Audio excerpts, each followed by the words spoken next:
Hey guys, welcome back. Welcome back to the channel. I have some 2023 NFL draft previews for you today. Today, CJ Stroud, from the quarterback from Ohio State. For transparency purposes, I've watched all 22 film from Stroud versus Arkansas, Indiana, Maryland, Minnesota, Oregon, Rutgers, and Purdue. I can't wait to show you what I found, so let's get right into it. First, I want to talk about CJ Stroud's accuracy. His film is littered with hyper-accurate throws. He throws with great accuracy, demonstrates an understanding of leverage from defenders and an understanding of defensive spacing on layer throws. This first play is a 3rd and 9 against Oregon. I want to highlight CJ Stroud's accuracy and ball placement on this play. His tight end is going to run a seam route between 3 defenders. Stroud is going to put this ball above and out of reach from the dropping linebacker between the 2 Oregon defensive backs. The ball is right where you want it, out and away from the receiver's body, so you can make a nice hands catch away from the safety, closing from behind on the tight end. Unfortunately, the tight end is unable to hang on to it, but this is a great throw by Stroud in a tight contested area. On the next play, we have 1st and 10 with 16 seconds left in the second quarter. Stroud's tight end is going to run a post route. Stroud is able to recognize the defensive player's poor position. The defensive player is looking at the receiver's face and has his back to Stroud. What this means, as I like to call it, is shadow guarding. The only area this defender is able to defend is his shadow. Without having eyes on Stroud, it is very unlikely the defender is going to be able to make a play unless Stroud throws it right at his back.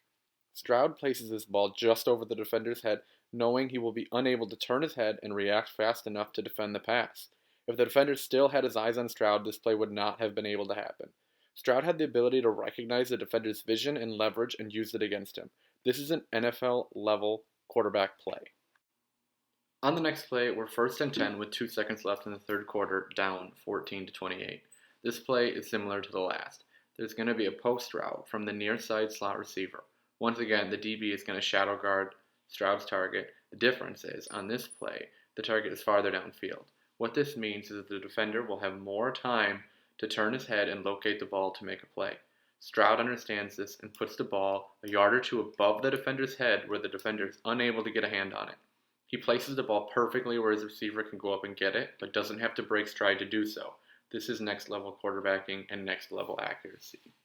I have found plays like these throughout his tape. I'll show another example from the Indiana game.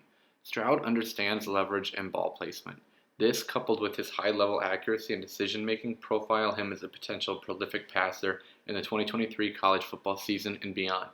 Accuracy, decision-making, and ball placement are Stroud's most encouraging traits as a quarterback. Stroud's understanding of these traits, especially ball placement, present themselves most frequently in the red zone on plays like this. Very similarly to the first play I showed, the linebacker is shadow guarding Stroud's tight end in the end zone.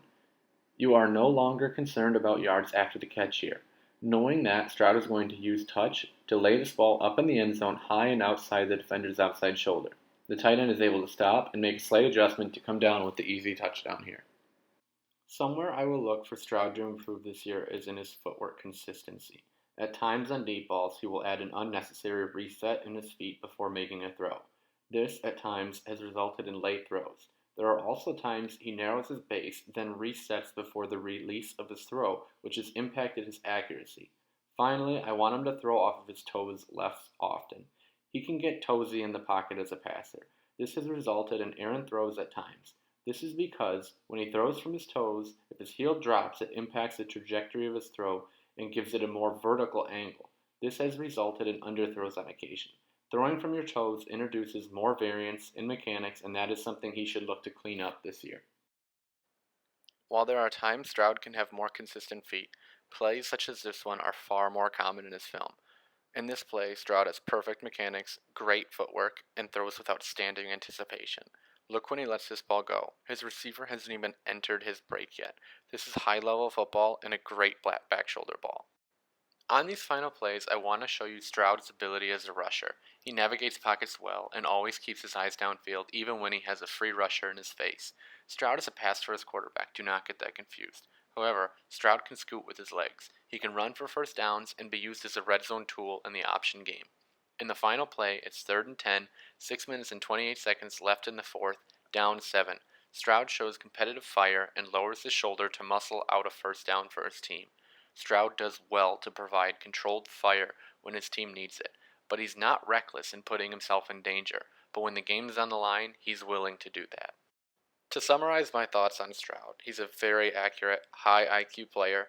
He does a lot of things well. He can clean up a few minor things in his game, but he's a clean prospect as a whole. My comparison for him at this time is Joe Burrow. They're a very similar player with a very similar approach to the game and a very similar skill set. Honestly, I could see CJ Stroud entering the NFL with the right team and finding the same level of success that Joe Burrow does. But I'd like to hear what you guys think. That's a wrap for this video, so we'll see you next time.